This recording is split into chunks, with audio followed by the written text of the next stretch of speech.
Guess I've as good a right here as the next man." He picked up some dice from a checkerboard and began throwing, right hand against left. "You see, gentlemen, this is deader than mud. Can't we make a game of poker between us?" There was no answer, and he puffed his cigarette, swung his legs, and drummed on the table with rather dirty fingers. Then he pulled out a wad of bills, as if to count them. "How's your mamma this afternoon?" a man said. "I didn't see her at lunch." "In her stateroom, I guess. She's most allus sick on the ocean. I'm going to give the stewardess $15 for looking after her. I don't go down more'n I can avoid. It makes me feel mysterious to pass that butler's pantry place. Hey, say, this is the first time I've been on the ocean." "Oh, don't apologize, Harvey." "Who's apologizing? This is the first time I've crossed the ocean, gentlemen, and, except the first day, I ain't been sick one little bit. No, sir." He brought down his fist with a triumphant bang, wetted his finger, and went on counting the bills. "Oh, you're a high-grade machine, with the writing in plain sight," the Philadelphian yawned. "You'll blossom into a credit to your country, if you don't take care." "I know it. I'm an American, first, last, and all the time. I'll show 'em that when I strike Europe. Oh, my cig's out. I can't smoke the truck the steward sells. Any gentleman got a real Turkish cig on him?" The chief engineer entered for a moment, red, smiling, and wet. "Hey, say, Mac," cried Harvey cheerfully. "How are we hitting it?" Very much in the ordinary way," was the grave reply.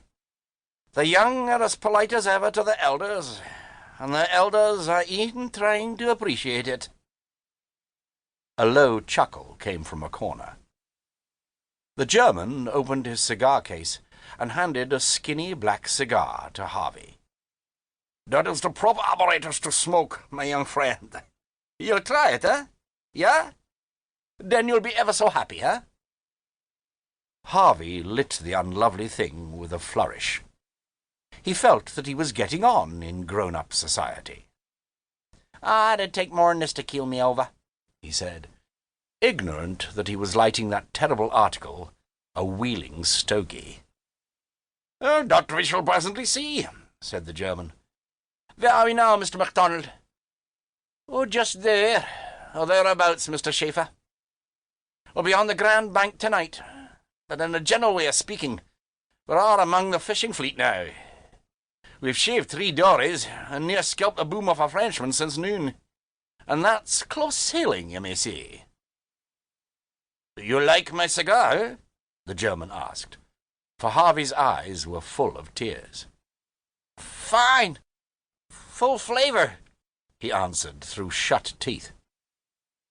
"Guess we've slowed down a little, haven't we? I'll skip out and see what the log says." "I might, if I was you," said the German. Harvey staggered over the wet decks to the nearest rail. He was very unhappy, but he saw the deck steward lashing chairs together, and since he had boasted before the man that he was never seasick, his pride made him go aft to the second saloon deck at the stern, which was finished in a turtleback. The deck was deserted, and he crawled to the extreme end of it near the flagpole.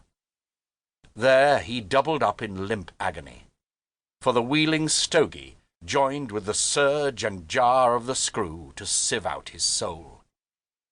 His head swelled, sparks of fire danced before his eyes, his body seemed to lose weight, while his heels wavered in the breeze. He was fainting from seasickness, and a roll of the ship tilted him over the rail onto the smooth lip of the turtleback. Then a low, grey mother wave swung out of the fog, tucked Harvey under one arm, so to speak, and pulled him off and away to leeward. The great green closed over him, and he went quietly to sleep. He was roused by the sound of a dinner horn, such as they used to blow.